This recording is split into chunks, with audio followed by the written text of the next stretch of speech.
then you have like and I don't want to go to Walmart, right? And then so I thought about HEB because they pay like 17, 18. So I was like, okay, that's an extra $2-3 compared to Walmart, and I'd rather do that. But then they turn me down. They turn me down. They turn me down respectfully. And so, that's out the window. And then, like the luxury places, like, what's it called? I was low-key trying to work at Toy Birch with Sid, but I'm not 18, so I don't know if they think I'm going to come steal whatever they got, but I can't apply. I can't get the job on 18, So then I thought about a receptionist. I said, that's a pretty chill job. And as much as I'm working, I'm not working as hard. You know what I'm saying? Like, yes, I want to do hair. I'm going to still do hair, but that's whatever second job I do get, it needs to be chill because I'm not trying to be working hard all day of the week, Okay. I just need something to kill time that'll give me some money instead of wasting time and spending money. You know? Question to you, Scott. Are you done with school? Yeah. No. Oh, that's another thing. I'm bringing, what's it called? Oh, as of right now, I'm out of school. Okay, so you're just talking about job and what you want to do? And just... Yeah, I'm out of school. So... And so, I'm getting my counselors. I'm getting my counselors some donuts in the morning, so please make sure I wake up early so I can get them. Why did you decide to give donuts? Because my counselors always come through. They always come through. Like, if I remember my sophomore year, I think I didn't like the class. She helped me switch out of the class. But, for example, especially, like, senior year is, like, when I need them the most. And, for example, like, I'm late to everything. So, when it came to Camp Riley, I was late with applications. Still made it in. When I was like over a week or two late for the deadlines for graduating early. I'm coming to them the last week of school saying, oh yeah, I want to graduate early. And it was like, Bernice, you're supposed to do that a month ago. But they still made it happen. So then, what's it called? Then I was complaining because I didn't like the fact that I had 6 classes, right? They re-looked at my schedule and realized I could drop a class, right? Because there's this new thing the school started doing called College Bridge, but the counselors didn't know that counts as a math credit, so I was able to drop a class. And then we were meeting with the counselors today, but they realized like I had a hole in my schedule. Like, since I need 4 Englishes, 4 maths, and I need 4 sciences. Since I already have my 4 maths from last year, I would basically be just having 5 math credits. And then I'm doing 1 English for this year as of right now, and I'm doing another one online. And I have 1 1 science class, but I'm supposed to have. So they didn't realize that I didn't have 2 science classes. They're trying to figure out, like, is there a reason they didn't give me 2 science classes? They're trying to remember. But as far as they can remember, there's no reason. It's just I didn't have 2 science classes when I need 2 science classes. Am I making sense? I needed 2 science classes, even though I only had 1, because since I'm graduating next semester, I won't be doing a science class next year. So, right? What's the solution right now? So it was 1 or 2 things, right? I have all my math credits, right? So it was, do I drop that math class because I don't need it because I already have all the math credits, and put my science class in that class, and I'll leave at 5th period, right? Or I keep all my classes, and then not even that. So I would drop my statistics class, right? Yeah. And they would move my English class, which is 5th period, to my 4th period. So that way they can put my science class for 5th period, because 5th period science was the only science available, right? It's not 5th period science, 6th period science, but I don't want to take science 6th period. Like, that means I have to stay at school longer, right? Because I get out at 5th period. And with me staying, if they just dropped the class and switched me out, I would leave at the same time, and I would, that kickback I'm thinking about? I wouldn't have this class anymore. So I was just like, that's a win-win. Or I could keep all of my classes and just add the science class. But it's like I didn't need statistics. I was only taking it to have a class because I have to have 5 classes. Okay. So So just add that on there and still keep the teacher I don't really like. And then the counselor's like, my niece, you're supposed to be a role model for the school. How do I look like if I'm constantly complaining about this teacher? Like, I need to go in with a positive attitude. And I go in with a positive attitude. But even today, for example, like, I'm going to be honest with you, right? Even today, for example, right? Sco, I'm live. Into... Sco, I'm still live. Oh my if God. I want to know my business, it's nothing bad. What's it called? Even for today, for example, I took my time getting to class. You know, if you're late to class, you get a detention. Yeah, you get a detention if you're late to class. Yeah. But ooh, is this a job calling me? Hold on, girl. This may be the receptionist people trying to call me. Hold on. Okay. Okay, people. So I'm at work. And one thing I realize is I don't know how those who are working and are unable to receive their call the whole day handle their kids' business. So like right now I'm working, but once in a while my daughter calls me at school, or right now, she has an issue going on, or maybe there's something happening. So here I am answering the phone call, and I'm at work at the same time. Then she has something to speak about. So I have to pause what I'm doing, listen to what she's saying, and try to see if there is a solution. So what I realized is, and like right now I was planning to come live to talk about work mode and what I'm doing at work, and just encourage somebody who is self-employed or somebody employed, but she called. So I know work, we are supposed to limit interruptions, but at the same time you look at what, give some things priority. Okay, I'm back. It wasn't the people. It was 100 people trying to get my money. But, hello? Hello, I'm listening. So, yeah. So, basically, what's it called? Like, if you're late to class, you get a detention. So, like I told you, I'm applying for this receptionist job. So, I decided to go to the library before I went to class to go print out my resume, right? Because I feel like you really have to meet me. Like, you really have to meet. Like, yes, I can fill out an application and whoopty-whoopty-whoop and et cetera, but, like, I feel like once you meet me, you'll just forget about the application. Like, my resume looks good. It looks terrific. But, for high school at least. But, you know what I'm saying? I feel like my personality, oh, yeah, you're sold, and there's nothing about it. So, fast forward, oh, yeah. So I took my time at the library, right? When did you do this application, Scott?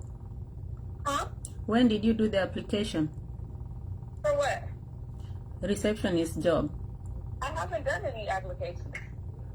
Okay, so you're just... I'm just saying, I want to go in person. Okay. And hand them my resume. Like, hi, my name is Renise Karevi. I was interested in X, Y, and Z. Like, yeah. So that's currently what I'm going to go do. I have a client at 4:30. Okay. But that's what I'm going to do. So first I called around because I honestly just don't want to pop up there and, like, they're not looking for a job. And I was like, bro, like, how does that even sound? Because I'm calling, like when I call those places, it's the receptionist answering the phone.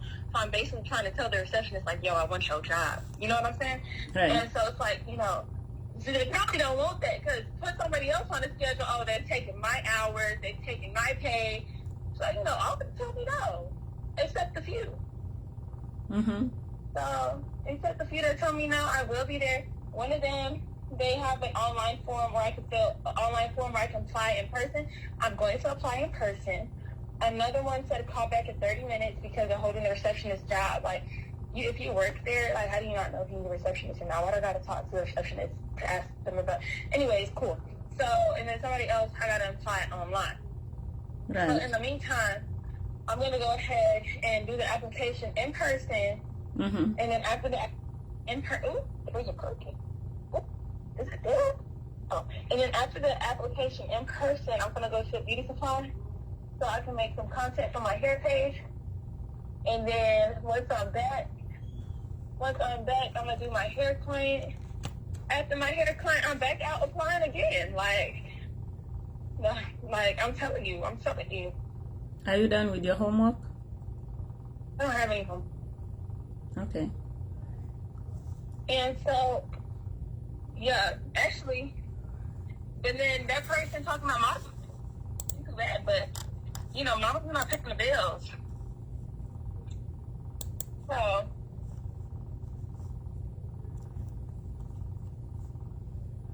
other than that, I'm back in the car.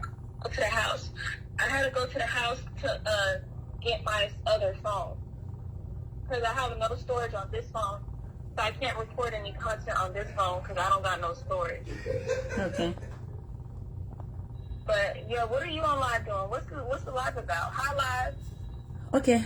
I wanted to talk about work mode, but then you called when I wanted to do the live about work mode. So basically what? My hustle. Let them know.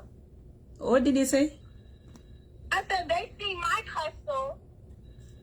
Yeah. So before I did the live, you called and I had to answer the phone. So basically, what what came in my mind is like, now you called and at least you needed somebody to listen to you. And here is a situation where we have some people working in some places where people are not allowed to answer the phone the whole day or the whole shift. So I wonder how they are coping with their kids' lives. So this is work mode stroke parenting. So basically I don't know which message I can tell the parents, but I think it's some work. If you're unable to answer your phone the whole shift, and here Sko is calling, she wants someone to listen to her. So what can you say about that? Oh, me? Yeah. Well, you answer the phone majority of the time, like 97% of the time, but that 3%, I'll just call my best friend. Mm-hmm. But you know what? Go ahead. Jazz got a 60% rate of answering the phone, and Sydney at like a 55. And then Diamond is at like a 40. Jazz keeps her phone. Remember when I used to put my phone on Super D&D to where you couldn't reach me through text, call, nothing, as if you're blocked? Right. That's what Jazz likes doing. Sydney's phone be acting like my phone. You know how you be complaining about how what's it called? How I don't answer the phone or how your messages or text don't go through? Mm-hmm. That's how Sydney's phone is. So whenever I call or reach out, it don't go through. And then to make matters worse, she'll be putting her phone on Do Not Disturb. Not super Do Not Disturb, but still Do Not Disturb. So your phone's already weird, and then you're putting it on Do Not Disturb. It don't help the situation. And then Diamond's just Hollywood. But she'll always call back, but she's just Hollywood. She might call back 2 days later, but yeah. So basically what I was saying, what about the kids and the parents who don't get a chance to answer the phone when you need to rant in quotes? I honestly don't know what to tell you. That's unfortunate. I don't know what to say. That's unfortunate. Like, I don't have to deal with that. Mm-hmm. I honestly don't know what to say. But I feel like some people, because it's different to everybody. You know what I'm saying? Because it's like okay, it'd be different for me if it was like I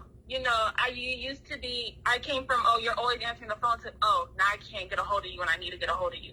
You know what I'm saying? Right. Now I really feel some kind of way. But as far as it was always like, oh yeah, I can't get a hold of my mom while she's at work, or I can't get a hold of my mom while she's at work. It's not like I'm really missing anything because I already learned how to maneuver life without trying to reach you 24/7. You know what I'm saying? Mm-hmm.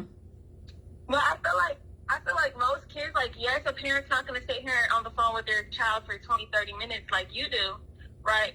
But if there's an emergency or something, I'm pretty sure most kids can, ooh, girl!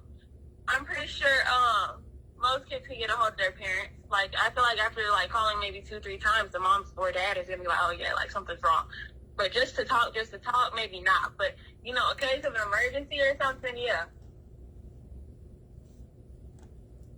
Okay. Where am I headed? Okay, people. So we'll come back next time. The time I don't look. I had allocated to do the work mode Facebook Live has just ended. So I'll go ahead and end this for now, and I'll come back next time. And I hope you all have a good day. I hope parents are able to get time to answer their kids' phone calls. And I know some people are asking like, hey, how old is this kid, and when do you allow your child to have a phone? It all depends on different situations. And if you don't give that kid a phone in like 6th grade, it don't gotta be no iPhone, but they need some sort of communication. You say 6th grade? 6th grade is solid. Like when you hit middle school, you know, that's when you want to go out with your friends, whether you're going to the mall, whether you're going to the movies, you know? Mm-hmm. It don't got to be no iPhone, but just some way to reach them. So that's what you recommend? I would say 6th grade. Okay. And then whatever rules you got for the phone, Like, I know, like, some kids, when I was in middle school, it's like they had a phone, but they couldn't bring it to school. Mm-hmm. You know? And it was really only a matter of if they were maybe, you know, having a sleepover and, you know, gave them a phone in case they needed to contact, is that for weeks? In case they needed to contact their mother or dad or whoever, or like maybe they're going on a field trip, like stuff like that. But they didn't have a phone, just have a phone, but they still had this phone in case they, you know what I'm saying? Right. Yeah. But at the same time, I really feel like you shouldn't even put limits. Okay. I don't think the word limitations is the right word to use, but at the same time, I feel like this generation is becoming very, very technology based. Mm-hmm. So, you know, and people are like, you kids are always on your phone. You kids are always You kids never. Okay, you're right. You know what I'm saying? You're right, but we're also one of the very first generations where a majority of us make money right off our phone. It's just a matter of, are you using your phone for the right reasons? Don't get me wrong, I sit here and scroll on my phone on TikTok for hours. But at the same time, this is the same place where my money is coming from. So, hey. So you recommend parents to start giving their kids the phones at 6th grade, and you're trying to justify that is how majority of you are making their money off the phones? Yes, and I'm not saying kids are going to be making money off their phone in 6th grade. But I'm just saying, like, understanding the responsibilities of a phone, understanding how to effectively communicate. Not saying that they give them a phone and they have a 24/7. You know, honestly, I could care less. Like, I feel like if a kid has a phone, they have a phone. But if you're that parent to where you don't want your kid to have a phone until they're in, like, high school, until they're in, like, you know, I don't see the point in that. I say, like, okay, like, you know, if you want to give them a phone in 6th grade and let them have a phone, you do that. You know, you do that. I feel like that's great. But if at the same time, you know, parents don't want kids having a phone because they may feel like they're too young. But it's like, yes, you know, I can't say too much because I'm not a parent, but I am a kid. So I feel like I do know what I'm talking about just a little bit. Mm-hmm. But yeah, like if you don't want your child having a phone, there's these other phones that'll let you like call, communicate, and all these other stuff, but it won't let you like sit there and just drive me on it. Or even if you did get them a nice phone, like I said, just maybe don't let them bring it to school and only let them bring it like maybe it's a field trip or a sleepover or they're going out with their friends, you know? Right. How about we end this? Go ahead. I said, we can end it. I don't got much to say no more. I'm on the way to the senior people. Okay, I guess we'll continue with the conversation another time. So